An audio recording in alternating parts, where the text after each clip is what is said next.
네, 안녕하세요. 우리들의 찬란한 완주를 위하여의 이현승 헬렌입니다. 고등학교, 대학교 모임들을 요즘에 나가기 시작했어요. 저희 시어머니가 그러시던데 이제 애들 다 키우고 나면 동창회를 계속 나가게 될 거라고 하시던데 진짜 신기하게 50대니까 갑자기 뭐 대학 모임에도 가게 되고 뭐 고등학교 동창회도 뭐 있다고 연락이 오고 생전 죽었는지 살았는지도 몰랐는데 아이들 연락되니까 일단 지금은 반갑더라고요. 모임에 한 3회 이내로 지금 나간 상태니까 반가워요. 근데 그 어떤 모임이든 제가 가고 나서 직장 생활 초기에 제가 다녔던 회사 모임, 고등학교 여고 모임, 대학생들 여대 모임 다 갔을 때 다 여자거든요. 저 여학교만 다녀가지고 그 모임에 공통점이 있어요. 절반은 자궁이 없어요. 이미 자궁을 적출한 거예요. 그리고 자궁이 남아있다고 하더라고. 남아있는 자궁을 가지고 있는 사람들이 생리 때문에 지금 되게 문제가 심각해요. 생리량이 너무 많거나 생리량이 뭐 적거나 이런 얘기 들으면 어떠실지 모르겠는데 저희들끼리는 그냥 일반적인 얘기니까 다 웃긴 얘기 하잖아요. 그러면 이렇게 말해요. 야, 웃기지 마. 오줌 나와. 이런단 말이에요. 웃으면 오줌 나오는 나이가 된 거예요.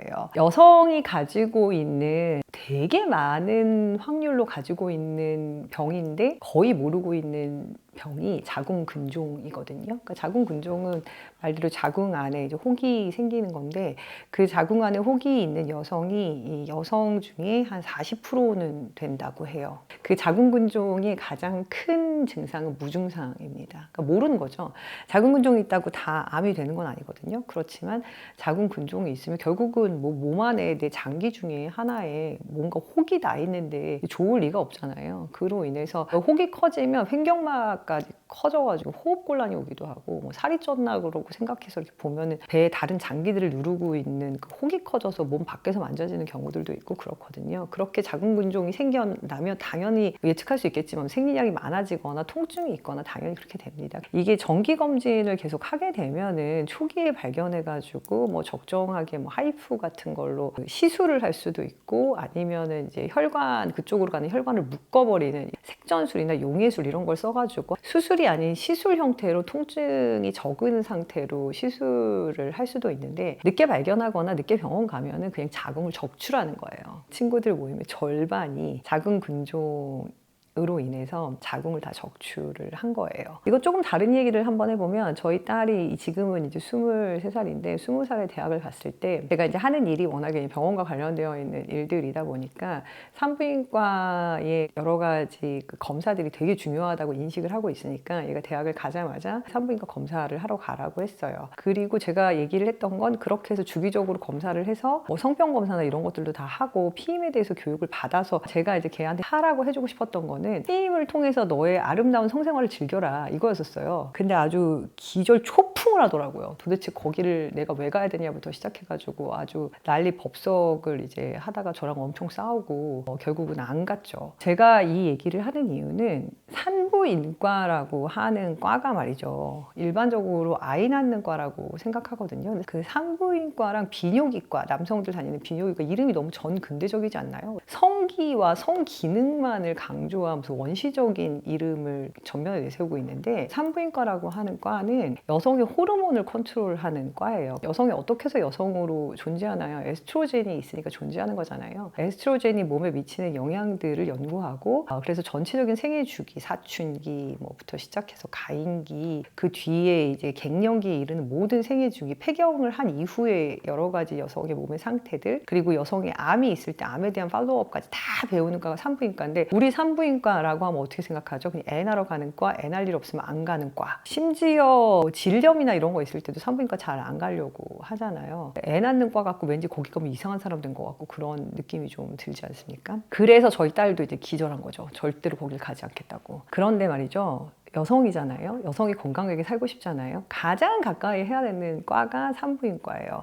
50대가 된 제 친구들이 자궁을 드러냈잖아요. 그 친구들이 만약에 30대, 40대의 산부인과를 1년에 딱 한 번씩만 갔으면 자궁을 드러내지 않아도 돼요. 유튜브 영상들 보시면 자궁근종으로 해서 자궁 적출을 했을 때 아무 문제 없다 이렇게 얘기하는 영상들이 있을 텐데요. 그렇지 않습니다. 제 친구들 다 드러냈잖아요. 드러내보면 알아요. 전반적으로 구조적으로 있던 구조물이 자궁이 없어지니까 당연히 그 뼈가 이제 쪼그라들면서 전체적으로 지속적으로 통증들이 생겨나고요. 골반이나 이런 데가 이제 수축되잖아요. 이렇게 가운데로 모이면서 그러면서 통증도 생겨나고, 그리고 질도 당연히 이제 짧아지니까 당연히 성생활이나 이런 데에도 문제가 생기는 건 당연하고요. 뭐 우스갯소리 삼아 뭐 자궁 없으면 여성암 안 걸리는 거 아니다. 난소가 살아있잖아요. 제 친구 중에 실제로 지금 자궁 없는 친구 중에 유방암 걸린 친구들이 있어요.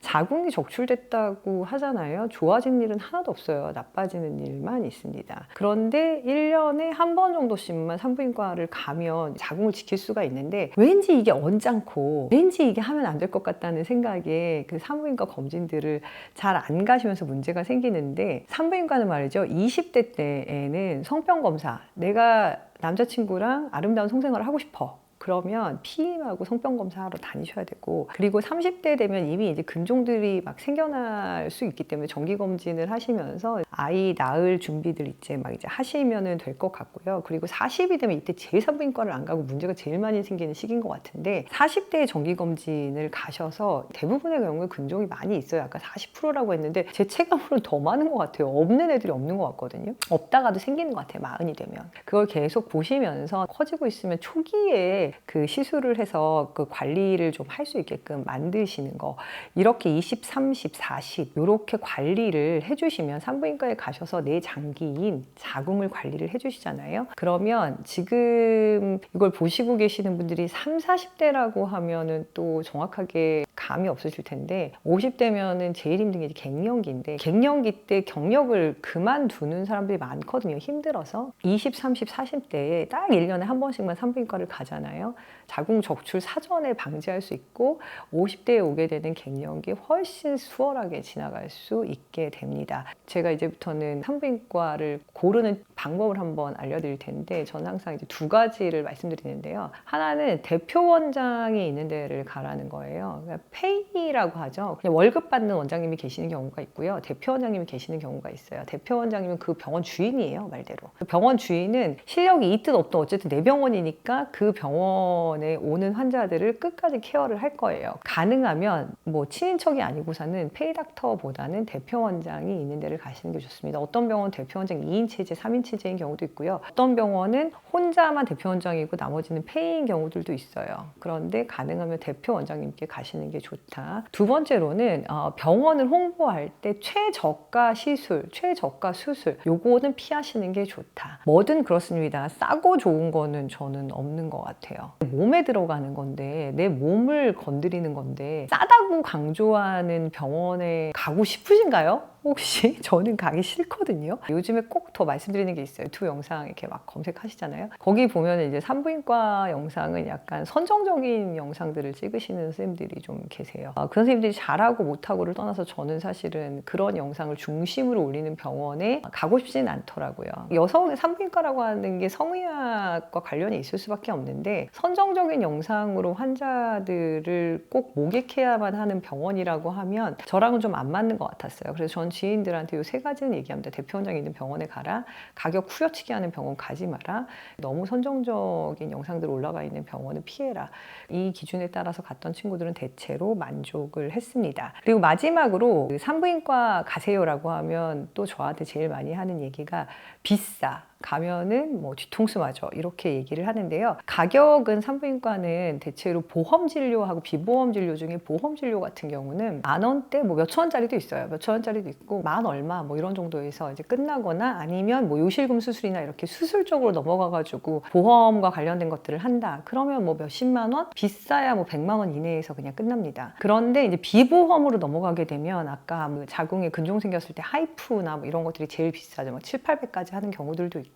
그리고 비보험 시술들에 있어서는 뭐 질성형이나 이런 거 넘어가게 되면 300, 400, 뭐 소음순성형 200 뭐 이렇게도 가거든요. 적응증에 따라서, 적응증이라고 하는 건 내가 어디가 아프니까 이 수술을 하세요라고 얘기를 했을 때 아무리 비싸도 병원에서 그냥 몇백 이내예요. 몇백이 적은 돈이라는 게 아니에요. 이런 말 있잖아요. 제 딸이 알려줬는데 C땡 비용이라는 게 있더라고요. 화났을 때 쓰는 비용이라고 하더라고요. 30대 여성들이 C땡 비용으로 가방 하나 타고 뭐 이런 영상들을 막 보여주던데 찌땡 비용으로 몇백 쓰시지 마시고요. 그 비용을 내 몸을 케어하는 데 투자한다고 생각하시면 됩니다. 화나고 열받잖아요. 그럼 여성 호르몬이 아주 무지하게 민감하게 반응해서 몸 안에 여러 가지 염증들을 일으키거든요. 그렇게 염증으로 일어난 것들이 지금처럼 근종이 생기고 여러 가지 염증 질환으로 생겨나는 건데 제가 빨리빨리 제거를 해줘서 내 몸을 돌봐줘야 된다고 생각합니다. 오늘은 제가 50대가 딱 되고 나서 갑자기 나가게 된 여러 가지 동창회에서 제 친구들을 다시 만나고 그 친구들이 절반이 이제 자궁이 없는 상태인 것을 발견하고 나서 그동안에 제가 주변에 항상 얘기해왔던 산부인과를 좀 가깝게 해라. 인생이 행복해진다라고 하는 얘기를 정리해서 한번 말씀드려 보았습니다. 다음 편에서